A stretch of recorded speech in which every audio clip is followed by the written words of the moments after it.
अस्सलाम वालेकुम दोस्तों, आपको शान अली टीवी में खुशामदीद कहते हैं।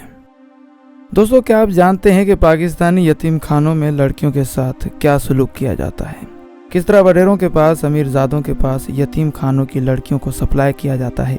अगर नहीं जानते तो ये वीडियो आपके लिए है, क्योंकि आज की इस वीडियो में हम आपको पाकिस्तानी यतीम खानों के बारे में चंद एक ऐसे हकायक बताने जा रहे हैं जिन्हें जानकर आप हैरान हो जाएंगे और ये सोचने पर मजबूर हो जाएंगे कि वो इदारे जो यतीम बच्चों को सहारा देने के दावेदार हैं, वहाँ क्या कुछ किया जा रहा है, किस तरह मजबूर लड़कियों की आबरू रेजी की जा रही है।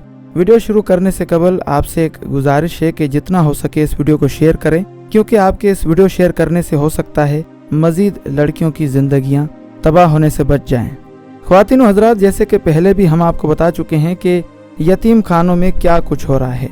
ये सब कुछ कई सालों से चलता आ रहा था, लेकिन किसी को कुछ परवाह नहीं थी। जिसको जहां मौका मिलता वो वहीं पर अपने हाथ मेले करता।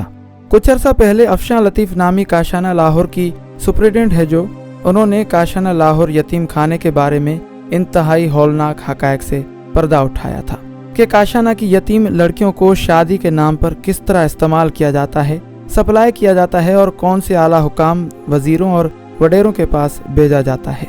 इनसे पहले एक और लड़की जिसका नाम इकरा कायनात था, उन्होंने भी इस मामले में आवाज़ उठाई थी और वो इसमें अहम किरदार थी।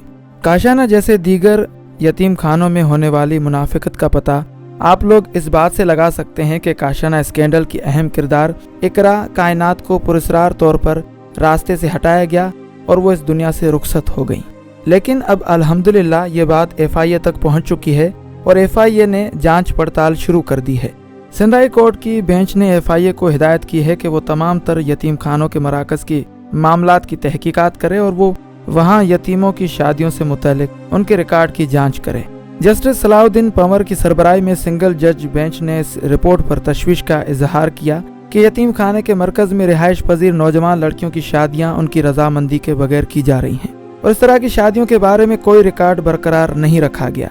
उन्होंने FIA के डायरेक्टर जनरल को हिदायत की है कि वो शादीशुदा लड़कियों की मौजूदा हैसियत का पता लगाएं कि वो अब किस हालत में हैं और कहाँ हैं, और ये मालूम करें कि शादी के लिए क्या उन लड़कियों की रजामंदी ली गई है या नहीं। उन्होंने मजीद हिदायत की है कि इस बात का भी पता लगाया जाए कि आया ये शादियाँ जायज़ हैं या नहीं और कहीं इसमें मुजरमाना फेल या इंसानी स्मगलिंग का कोई इम्कान मौजूद तो नहीं, कहीं शादी के नाम पर लड़कियों से कोई गलत काम तो नहीं लिया जा रहा। बेंच ने कहा कि किसी भी तरह के गैर कानूनी कार्रवाई की सूरत में तमाम जिम्मेदार लोगों को काम में लेना चाहिए, जबकि FIA उन्हें अपनाने या गोद लेने के तरीक़ेकार की भी जांच करे। उन्होंने चीफ सेक्रेटरी को ये हिदायत भी की है कि वो 15 दिन के अंदर समाजी बहबूद के अफसरान के जरिए इस बात को यकीनी बनाए कि ऐसे तमाम तर इदारों को शादियों और दुल्हनों का रिकॉर्ड रखना चाहिए और लड़कियों को अपनी आने वाली ज़िंदगी का इंतखाब करने की इजाज़त देनी चाहिए। समाअत के आगाज़ पर टीम के दीगर अराकीन के साथ ऐदी यतीम खाने मरकज़ का दौरा करने वाली अदालत दोस्त फर्द ने रिपोर्ट के जरिए बेंच को आगाह किया कि लड़कियों को मुनासिब सहूलियात के बगैर एक आम क्लास में रखा गया है कि यतीम खाने के मरकज़ से मुत्तसिल एक अलहदा जगह अपनी बेटी के साथ रहने वाली इंचार्ज खातून ने लड़कियों की मर्जी के बगैर उनकी शादियों के फैसले किए और ऐसी शादियों का रिकॉर्ड दस्तयाब नहीं था।